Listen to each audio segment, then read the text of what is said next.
नमस्कार. चला तर आज एका अशा विषयावर बोलूया जो आपल्या सगळ्यांच्या आयुष्याशी जोडलेला आहे, आपलं आर्थिक नियोजन.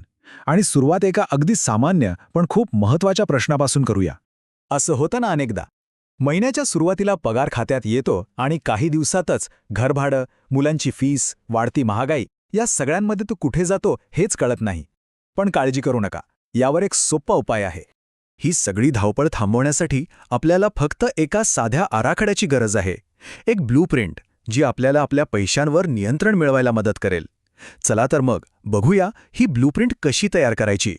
तर मग सुरुवात करूया आपल्या पहिल्या भागापासून, ज्याचं नाव आहे तुमचा आर्थिक आराखडा.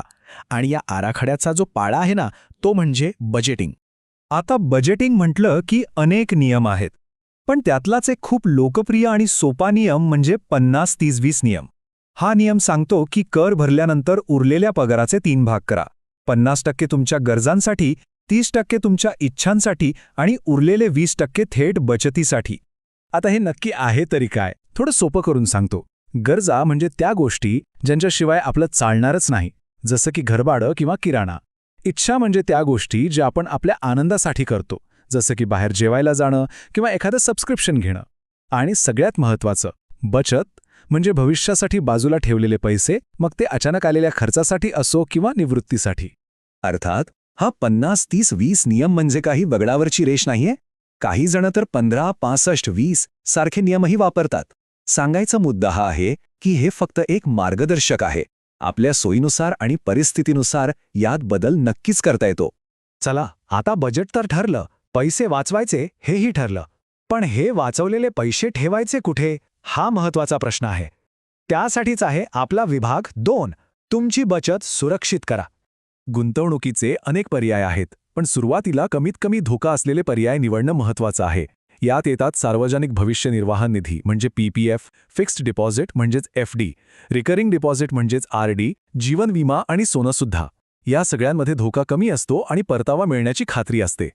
या सगळ्या पर्यायांपैकी चला एका खास योजनेबद्दल बोलूया. ही एक सरकारी योजना आहे जी खास करून महिला आणि मुलींना आर्थिकदृष्ट्या सक्षम करण्यासाठी बनवली आहे.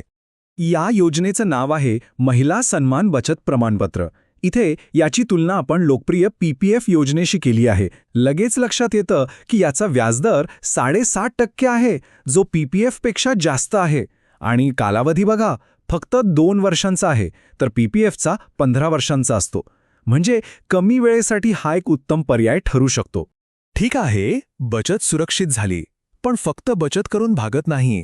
आपल्याला भविष्यातल्या मोठ्या ध्येयांचाही विचार करायला हवा, जसं की मुलांचं शिक्षण किंवा लग्न. आणि इथेच येतो आपला विभाग 3, भविष्यातील ध्येयांसाठी गुंतवणूक. हा आकडा बघा जरा, 89 लाख रुपये. धक्का बसला ना? पण हे वास्तव आहे. लोकसत्ताच्या एका रिपोर्टनुसार आज जर मुलांच्या लग्नाला 20 लाख लागत असतील, तर 22 वर्षांनी महागाईमुळे हाच खर्च 89 लाखांच्या घरात जाईल. विचार करा, महागाईचा परिणाम किती मोठा असतो. आणि म्हणूनच लवकर गुंतवणूक सुरू करणं इतकं महत्त्वाचं का आहे हे इथे स्पष्ट दिसतंय. बघा, मुलाच्या वयाच्या 2ऱ्या वर्षी सुरुवात केली तर महिन्याला लागतील फक्त 7,000 रुपये. पण जर 10 वर्ष उशीर झाला, म्हणजे 12व्या वर्षी सुरुवात केली, तर हीच रक्कम थेट 28,000 जाते. फरक किती मोठा आहे बघा. एक खूप छान वाक्य आहे, गुंतवणूक करण्याची सर्वोत्तम वेळ काल होती आणि दुसरी सर्वोत्तम वेळ आज आहे. त्यामुळे वाट बघण्यात काहीच अर्थ नाही. आता आपण बजेटिंग, बचत आणि दीर्घकालीन गुंतवणूक बघितली. आता वळूया आपल्या नियोजनाच्या पुढच्या आणि शेवटच्या टप्प्याकडे, शेअर बाजार. अनेकांना हे नाव ऐकूनच भीती वाटते, पण योग्य माहिती घेतली तर तसं काही नाहीये. मग शेअर बाजार म्हणजे नेमकं काय? एकदम सोप्या भाषेत सांगायचं तर ही एक अशी बाजारपेठ आहे जिथे मोठ्या कंपन्या आपल्या मालकीचा एक छोटा हिस्सा विकतात. यालाच शेअर म्हणतात. आणि जेव्हा आपण तो शेअर विकत घेतो, तेव्हा आपण त्या कंपनीचे एक छोटेसे मालक बनतो. कंपनीला फायदा झाला की आपल्या गुंतवणुकीची किंमतही वाढते. मग यात सुरुवात कशी करायची? वाटतं तितकं अवघड नाहीये. फक्त 4 गोष्टी लागतात. 1, पॅन कार्ड, जे आपल्या सगळ्यांकडे असतंच. दुसरं, एक डीमॅट खातं, हे म्हणजे तुमच्या शेअरसाठी एक डिजिटल तिजोरी. तिसरं, एक ट्रेडिंग खातं, ज्यातून तुम्ही खरेदी विक्री करता. आणि चौथं म्हणजे या सगळ्यांना जोडलेलं तुमचं बँक खातं. आणि हो, हे सगळं आता घर बसल्या ऑनलाईन होतं. तर बजेटच्या साध्या नियमांपासून ते शेअर बाजाराच्या गुंतवणुकीपर्यंत आपण आर्थिक नियोजनाच्या वेगवेगळ्या पायऱ्या पाहिल्या. आता प्रश्न एकच आहे, ह्या प्रवासातलं आपलं पहिलं पाऊल कोणतं असणार? बजेट बनवणार, एखादी बचत योजना सुरू करणार की मग शेअर बाजाराबद्दल अजून थोडी माहिती काढणार? निर्णय आपला आहे, पण सुरुवात आजच करा. ह्या प्रवासासाठी खूप खूप शुभेच्छा.